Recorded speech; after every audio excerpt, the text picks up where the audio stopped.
Mga kapatid, tayo po ay nagkakatipon ngayon sa harapan ng ating Panginoong Diyos upang pagbuklurin sina kapatid na RJ Layugan Manalo at kapatid na Andrelin Mendoza Ramos sa pamamagitan ng banal na pagkakasal.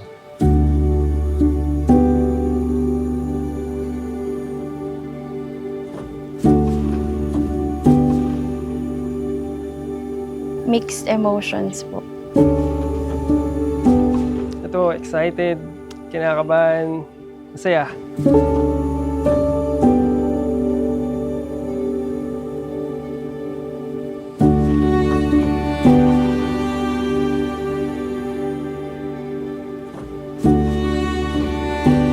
Una ko siya nakita sa aktibidad sa Philippine Arena. 2017, nakita ko siya. Ayun, unang kita ko pa lang sa kanya, naganda na talaga ako sa kanya.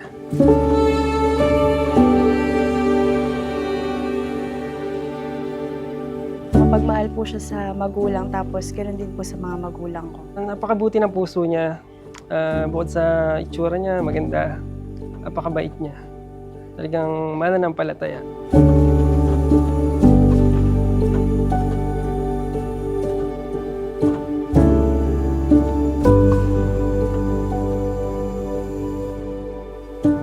Meron man po kaming ma-encounter na mga problem, pinag-uusapan po namin, ganun, para ma-solve po.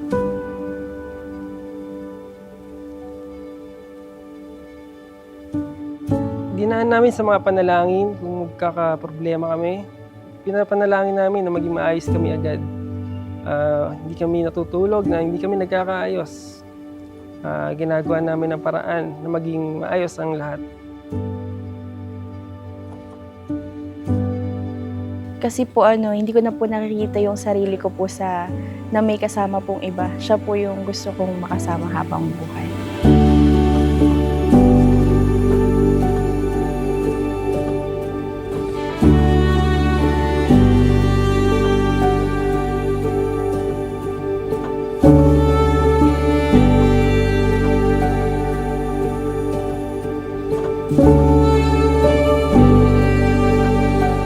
Lahat ng bagay na pagkakasunduan namin, bukod sa pinagpanata ko talaga siya, sinagot ng Ama ang aking panalangin.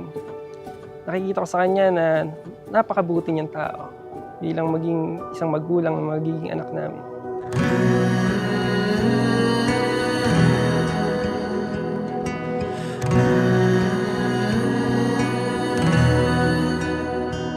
Pangako ko sa'yo na mamahalin kita habang buhay.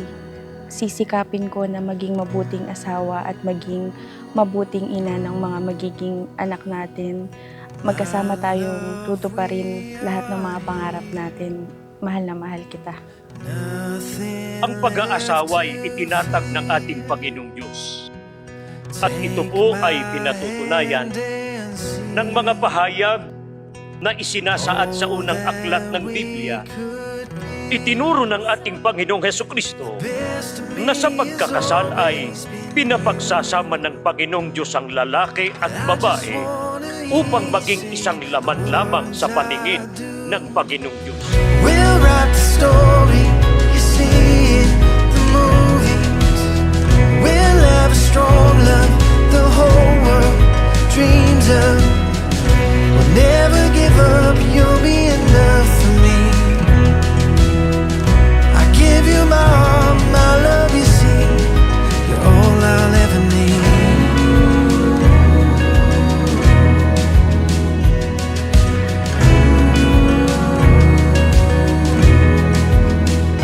Pinapangako ko sa iyo na lahat gagawin ko, mapasaya ka lang, mabigyan kita ng magandang kinabukasan at maging mas malapit tayo sa Ama. Nawa loobin ng Ama na maging maunlad ang ating pamumuhay, ipagkaloob sa atin ng masaganang biyaya sa lahat ng oras. Maging sigla tayo sa ating mga tungkulin. Mahal na mahal kita. We'll never give up, you'll be enough for me. I give you my heart, my love, you see. Ako, sa pamamagitan po ng aking karapatan bilang ministro ng Ebanghelyo, ay ipinahahayag ko na kayo'y tunay ng mag-asawa ayon sa mga utos ng Diyos at ng mga batas ng ating bansa. Ang pinapagsama nga ng ating Panginoong Diyos ay huwag papaghiwalayin ng tao.